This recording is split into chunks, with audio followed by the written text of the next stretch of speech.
Saudações, que satisfação ter você aqui mais um sábado para discutirmos um tema sempre de importância. Em especial, esse tema de hoje será para falarmos sobre o quinto constitucional. Estamos aí, diante, envoltos, há vagas para a composição do Tribunal de Justiça do Estado do Maranhão e uma delas será destinada ao quinto constitucional da Ordem dos Advogados do Brasil. Então vamos tratar desse tema com o meu amigo advogado Aldenor Rebouças. É rapidinho, logo após a vinheta.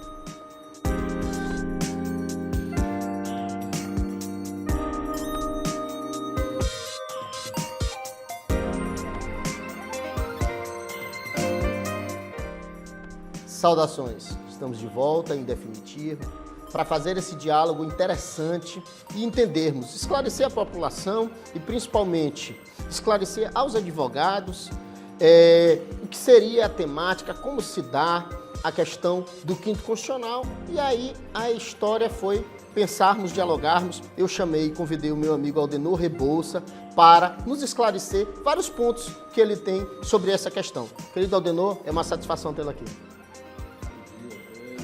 Satisfação estar aqui com você. Muito obrigado pelo convite. É sempre um prazer falar para a população e para os nossos colegas sobre um tema tão relevante para a advocacia. Meu querido Aldenor, começo logo fazendo aquela pergunta geral, aquela pergunta primária, né? O que seria o quinto constitucional? Bom, é uma forma de tornar os tribunais com um pensamento heterogêneo. Então, 3/5 dos tribunais são formados, 4/5 do tribunal é formado por magistrados de carreira, que chegam à corte pelos critérios de antiguidade e merecimento, e 1/5 das vagas é destinado ao Ministério Público e à advocacia. Curiosamente, agora estão abertas 2 vagas, uma para o Ministério Público e outra para a advocacia, com as 7 últimas vagas que foram criadas para o Tribunal de Justiça. Então, a ideia do quinto é tornar o pensamento do tribunal ou as discussões no tribunal heterogêneas.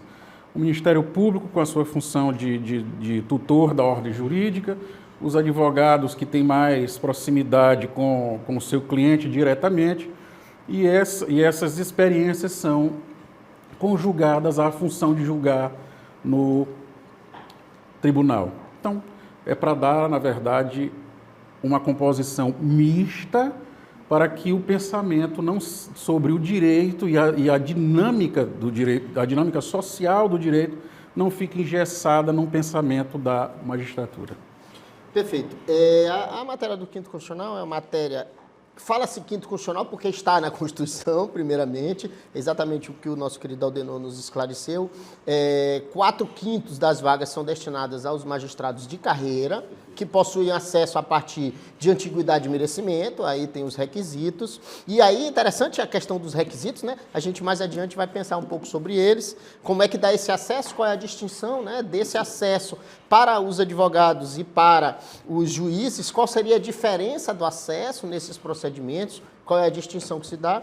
E, na verdade, a discussão trata-se de quinto constitucional quando tu estarás a falar principalmente de 2 tipos de tribunais, né? São os tribunais de justiça dos estados, os tribunais estaduais, os acessos aos tribunais estaduais e os tribunais federais de 2º grau, que é exatamente... Esses têm o quinto constitucional, pois é. Mas a gente não pode esquecer do TRE dos TREs e do TSE. Perfeito. Porque também há a participação do Ministério Público, perfeito, também a participação dos juízes federais, a participação de juízes estaduais e a participação de 2 juristas da nossa classe na composição. Então a gente tem os tribunais regionais federais, a gente tem os tribunais do trabalho, a gente tem também esse acesso que o Aldenor nos trouxe, e temos, não vamos esquecer que o acesso aos ministros do Supremo Tribunal Federal, a ser ministro do Supremo Tribunal Federal e do Superior Tribunal de Justiça, é um acesso de juristas de uma forma aberta, quer dizer, não há nem essa vinculação, por exemplo, de magistrados de carreira. Embora hajam magistrados de carreira, a gente tem, por exemplo, o ministro César Peluso, do Supremo, quando foi o Supremo, a gente sabe que era magistrado de carreira. Então, salvo engano, a ministra Rosa também era concursada na Justiça do Trabalho, né? Sim. Em acesso à Justiça do Trabalho. Mas muitos outros, na verdade, a maior parte, não advieram da magistratura. Não, advieram do Supremo Tribunal? Do Supremo Tribunal Federal, não advieram da magistratura. E aí no STJ, como sou constitucionalista, que sempre conheço mais das composições do Supremo. A composição do STJ é bem mais específica, bem mais aberta. Mas aí, membros dos TJs, membros são dos 33 TRFs. minutos para a gente aprendê-los todos, aí a gente já tem uma composição diferenciada. Vamos lá. É interessante, a gente já começou a entender como se dá o quinto constitucional, o que seria o constitucional, a ideia é essa, a ideia é trazer uma expressão que sempre se usa, a coisa da oxigenação, mas eu acho que esse entendimento heterogêneo é bem mais interessante a gente ponderar por esse ponto de vista. Eu acho bem mais interessante a tua classificação nesse sentido, dizer, é interessante que haja, então, pensamentos mais heterogêneos, porque essa ideia de oxigenação acaba querendo dizer a mesma coisa, mas acho que explica pouco. Mas dá a ideia de que a magistratura não seria oxigenada e eu não gostaria de ser injusto com os magistrados. É verdade. Né? Então... É verdade. Eu acho que essa tua colocação ela é bem mais pertinente. Eu acho que ela diz mais do objetivo do quinto, quando tu diz, não, a ideia é oxigenar, é ter um entendimento heterogêneo mesmo. Então, é trazer pensamentos diferentes, vivências diferentes, que é o mais importante, né? Porque aí o magistrado, o sujeito passa no concurso, ele passa 20, 30 anos para chegar no tribunal. E não é só isso, ele exerce somente uma função que é a de julgar. Exato. Então, quando chega um promotor, disse que no sistema acusatório há uma separação funcional. O Ministério Público acusa, o advogado defende, o juiz julga.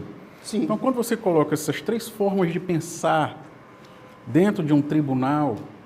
A serviço de um entendimento de harmonização? De harmonização, então, essas conjugações de óticas terminam formando uma estrutura jurisprudencial, a tendência é essa, mais moldada e melhor discutida do que aquela formada exclusivamente por magistrados. Vários olhares. Na verdade, vários olhares. Esse é o pressuposto da ciência, se a gente for pensar em Agostinho Ramato, da ciência do direito. A ciência do direito é exatamente isso. Quem muito pensava na ciência do direito era o Pontes de Miranda, exatamente sobre esses interlaces que o direito precisa, claro, ser encarado e pensado como se ciência fosse. E esse é o objetivo. E para ter ciência, a gente precisa de pensamentos distintos, comprovações distintas, quer dizer, ideias distintas. É exatamente isso. Na verdade, com relação a isso, eu faço algumas ressalvas. Eu acho que o quinto constitucional, ou seja, um quinto das vagas de acesso aos tribunais, eles deveriam ser estendidos, porque acho que essa heterogeneidade deveria ser ainda maior. Entendeu? Acho que o acesso deveria se dar por mais atores, para que houvesse, então sim, uma heterogeneidade de fato. Porque se a gente for lembrar em heterogeneidade de pensamento, a gente tem apenas um quinto em acessos, 4-1. Então, esse pensamento, teoricamente, minoritário ou diferenciado, e aí está se partindo do pressuposto que tem um olhar diferente, ele sempre será muito menor, muito inferior a título dos debates do tribunal. Então, é sempre um olhar que, teoricamente, perderia o embate. Bom, mas seria minoria. A justificativa para que isso aconteça é que os outros dois poderes nos outros dois poderes está representada a população e a vontade soberana do povo. Perfeito. Também é interessante. Neste poder no Tribunal de Justiça, no Judiciário, tem que prevalecer a função contramajoritária, certo, que é para defender o povo, inclusive das maiorias de ocasião. Perfeito. E dos excessos dessas maiorias de ocasião. Então, eu consigo defender a existência do quinto como uma forma de abrandar esse engessamento. Não, a gente não precisa ser maioria, tem que ser... Entendi. Eu acho que é interessante do teu ponto de vista, embora não concorde, porque eu acho que essa oxigenação de poderes, por quê? Por conta da estrutura do poder judiciário e a estrutura do direito brasileiro. E aí a gente já em alguns cafés a gente já conversou sobre isso, mas eu acho que isso é um assunto para a gente debater mais na frente. Acho interessante o teu argumento e queria adiantar logo essa pergunta para entrar num outro debate. Eleição pela classe. O que você tem para nos falar sobre isso? No caso, estamos a falar do 5º Constitucional, a eleição que agora... Explica pra gente como é que vai se dar e por que... É o seguinte, antes, o que acontecia? As pessoas, os colegas se candidatavam e iam para o Conselho... Seus nomes eram submetidos ao Conselho Seccional e esse Conselho Seccional selecionava e mandava uma lista de 6 para o Tribunal. Lá o Tribunal corta 3 nomes, manda para o governador nomeia o da preferência. Perfeito. Essa era... Quando o Tiago Dias foi eleito, uma das promessas de campanha era que a classe seria ouvida. Então, essa é a primeira vaga que surge depois da mudança regimental, que a classe vai votar. Mas vamos lembrar que esse é um efeito, não é um efeito assim, inaugural da OAB Maranhão, isso é um efeito nacional. Sim, isso, na verdade, já houve uma previsão no Conselho Federal e houve já outros estados com essa ideia, então ele trouxe essa ideia para cá. Sim, Que é louvável, eu acho super importante. Eu ainda não tenho uma opinião formada, porque a experiência está muito curta. A experiência está muito curta. Mas qual é a razão de colocar a classe para ser ouvida? É romper com a tradição de que o acesso ao tribunal pertença aos nobres. A quem chama os nobres? Os que estão vinculados familiarmente ou politicamente, que têm vínculo familiar com magistrado, ou vínculo político, vínculo com político, ou que já pertence a uma estrutura de um escritório tradicional. Então, essas pessoas constituíam a nobreza, porque já estavam, já estavam no círculo do poder. Então, o acesso deles era quase que uma naturalidade. Contrapõe aquela discussão que a gente fez ainda há pouco com relação ao pensamento heterogêneo. Exatamente. Porque, na verdade, se tu for perceber, não há pensamento heterogêneo no Tribunal de Justiça. Entendeu? No geral, como um todo. Eu não estou falando especificamente sobre tribunal algum. Estou falando, no geral, a vaga do 5º, sob o entendimento de quem estuda direito há 2 décadas, e principalmente conhece tribunal e trabalha tribunal há muitos anos, eu percebo que não há, por exemplo, aquele que... Tanto é, eu vou te dar um exemplo, que muitas vezes a gente nem lembra e nem sabe quem veio pelo acesso da OAB. Ou seja, as pautas da OAB não são defendidas e não são de fato defendidas, e essa heterogeneidade de pensamento, eu acho que ela inexiste advindo desse agente. Eu estou falando assim, fazendo histórico, eu não estou especificando ninguém. Semana passada, eu tive uma insônia. Eu descobri que a Livraria do Advogado, do Fórum, teve o processo de remoção iniciado pelo presidente anterior, que é presidente da Academia Maranhense de Letras. Sim. Foi iniciado o processo de remoção e executado agora, sob a presidência de Paulo Velten, que é advogado. Que era advogado, entrou pela nossa vaga. Como é que ele, justamente ele, remove a livraria de quem? Do advogado que está lá há anos. Sim. E que nos serve, que sempre nós estudamos lá e fazíamos nossas conversas. Qual é a justificativa disso? Eu não soube, eu não soube o motivo. Sabe da efetividade do ato? Eu sei que houve a remoção de lá para outro lugar. Então, isso que você falou, de que não há diferença no agir de um magistrado que entrou pelo 5º e o outro de carreira. Eu não percebo. E nem eu e vários outros colegas não percebem. E aí, eu acho que esse 5º, ele tem por pressuposto essa ideia. Ou seja, é interessante que a gente, de fato, coloque alguém que lá irá levar um pensamento heterogêneo, de continuidade. Agora, veja, este foi o mote para que a classe fosse ouvida. Por quê? Seria a ideia excluir mesmo essa casta privilegiada desse acesso? A gente não pode fazer... Eu não gostaria de defender desta forma, certo, porque parece que a gente está com uma discriminação. Entendi. E a gente não pode discriminar Não colega. pode. Quem quer participar, se inscreve, participa. Agora, eu acho que está na hora da classe. Eu, com meu voto. Certo. Então, basta nisso. Só depende dos advogados colocar 12 pessoas, que vai ser uma lista com 12. Colocar 12 pessoas que não sejam do círculo do poder. Exato. Para, de fato, ter uma heterogeneidade, um pensamento heterogêneo. Então, veja, nós temos advogado... Paulo Velter era advogado empresarial. Está errado ter um advogado empresarial? Não está. Não está. Mas se já tem um empresarial lá, não pode ter 2. Tem que ter outro. Sim. De outra área. Que seja Eu desconheço um constitucionalista no Tribunal de Justiça. Que seja um constitucionalista, um garantista, um criminalista, um processualista. Exato. Mas outro em direito empresarial não deve ser, porque já tem lá outro que já o nosso vice-presidente, ele trabalhava com contratos, imóveis, não sei o quê.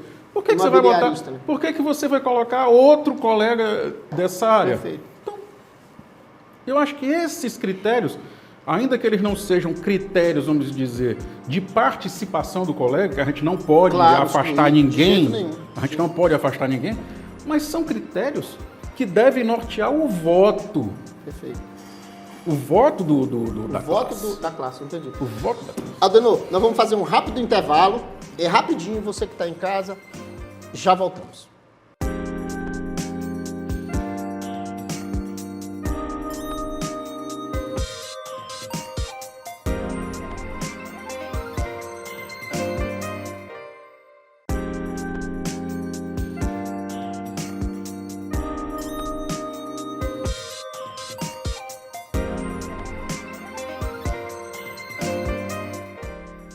Saudações. Foi bem rápido esse intervalo. Estamos de volta, continuando esse debate sobre não pode haver exclusão de colega, dessa ideia. Eu quero que você continue, então fale pra gente sobre, finalizando esse ponto sobre a eleição da classe. O que eu espero de um advogado lá no tribunal?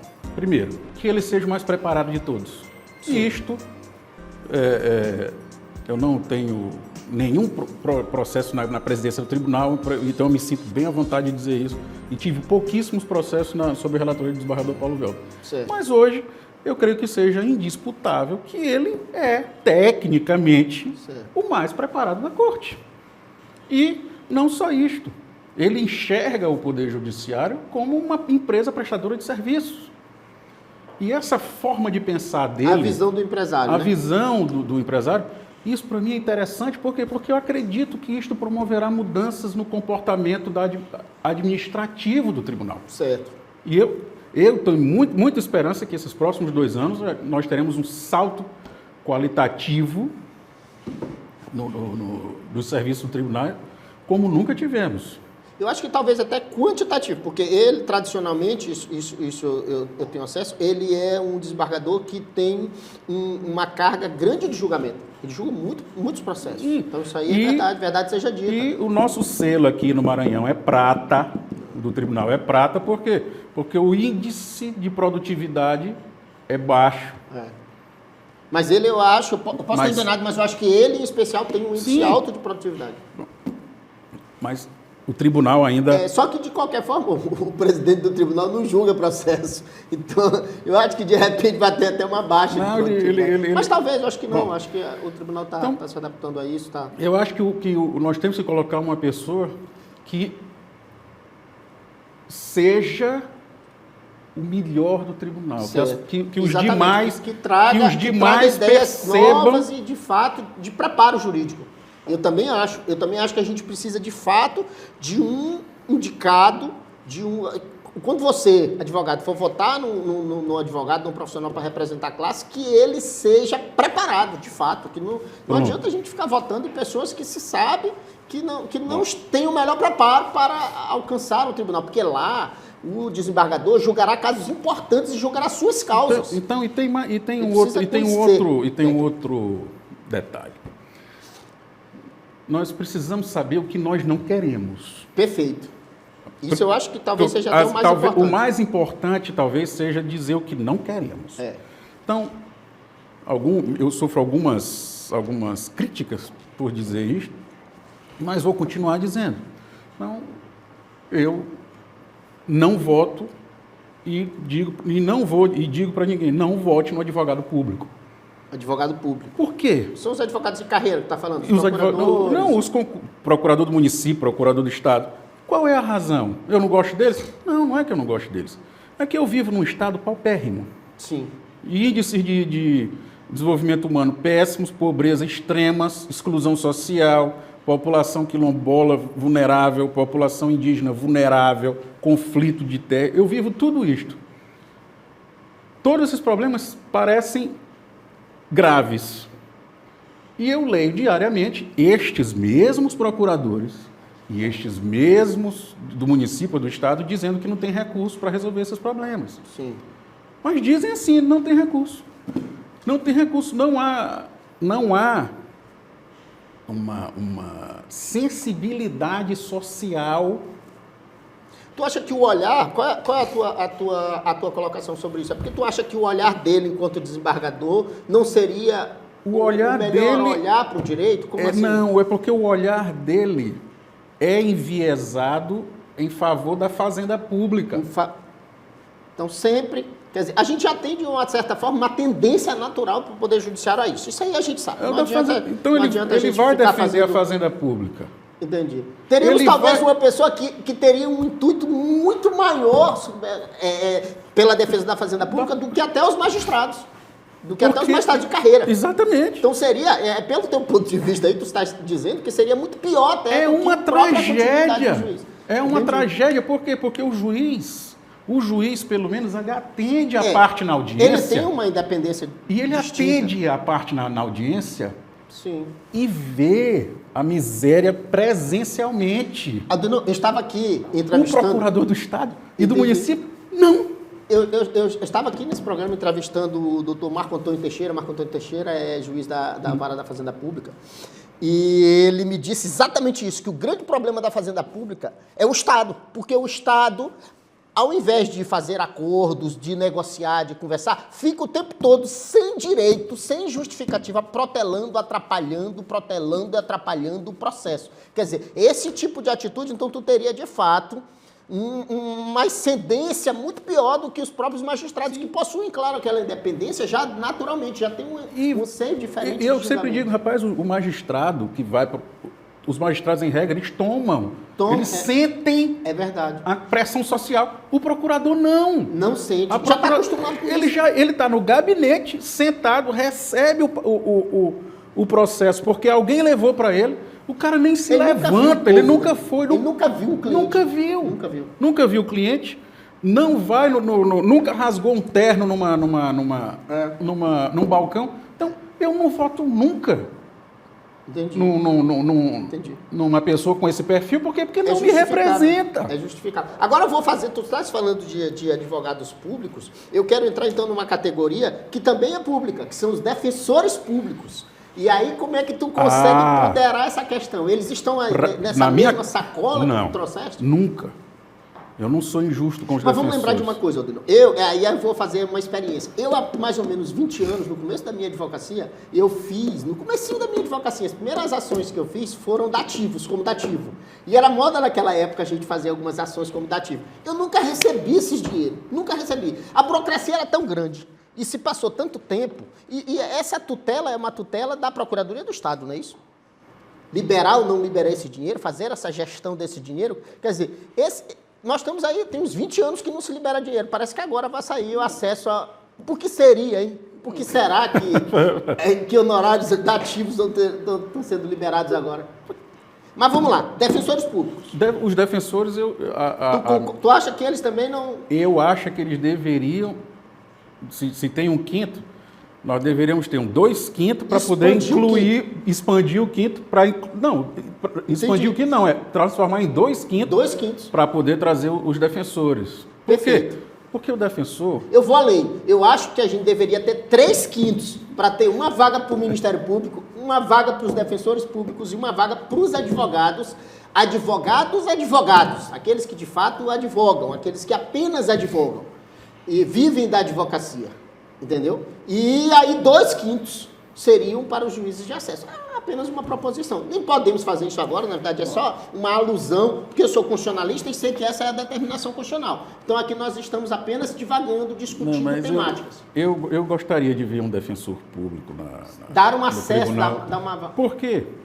Porque, por exemplo, temas quilombolas de conflitos agrários... Eles conhecem profundidade. Eles têm. E eles estão no dia a dia eles da estão no dia a dia, fato, né? exato. Se tem alguém que também está no dia a dia da advocacia... Ele trata diretamente com o problema social. Com o cliente, com o problema, com a... Atende a mulher... Ele tem um olhar diferenciado, né? Aí sim teríamos um heterogêneo, hiper socializado.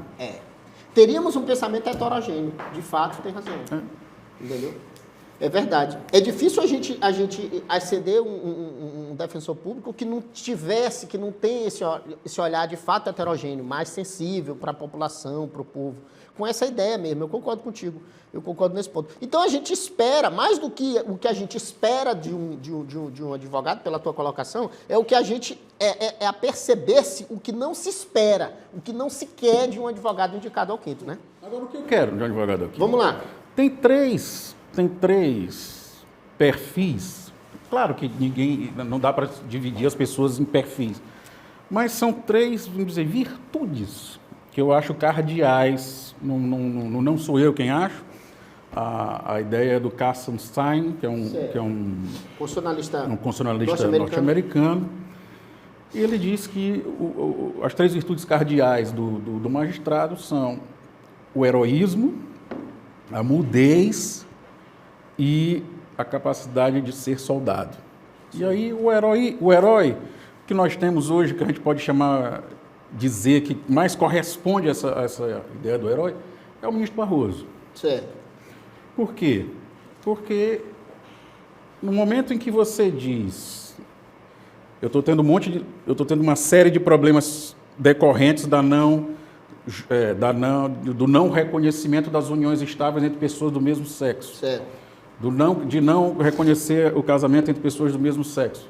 Eu tenho problemas sucessórios, eu tenho problemas de inventário, eu tenho problemas de filiação, eu tenho problema de previdenciário, tudo isso.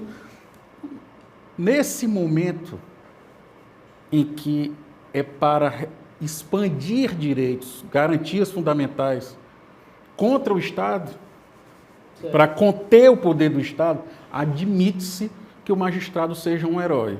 Então, ele intervém para proteger o cidadão. Mas tem momentos em que essa capa é usada equivocadamente. Sim, que o herói virou vilão. Foi o caso, que foi bem lembrado por você no nosso café, que foi o mandado incriminador da homofobia, que esse é um tema típico de parlamento. Então, e aí a gente vai para o segundo, mudo. Se o parlamento ainda não decidiu, o juiz tem que fazer o quê? O magistrado tem que fazer o quê?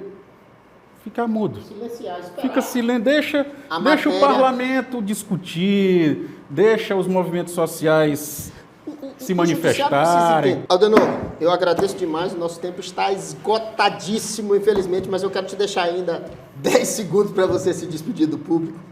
Eu agradeço vocês por terem Mas vamos marcar ainda mais uma discussão sobre esse tema. Por terem me ouvido, obrigado pelo convite, Ted. Sempre que precisar estarei aqui, é uma honra falar para você e para a classe e para a população em geral. Obrigado, boa semana de trabalho. Exatamente. Eu encerro por tempo, pela necessidade de encerrar pelo tempo, e agradeço a você por estar presente. Você, advogado, preste atenção nesse diálogo. Esse diálogo apenas começou, dou por justo e encerro esse programa com muita satisfação. Até breve.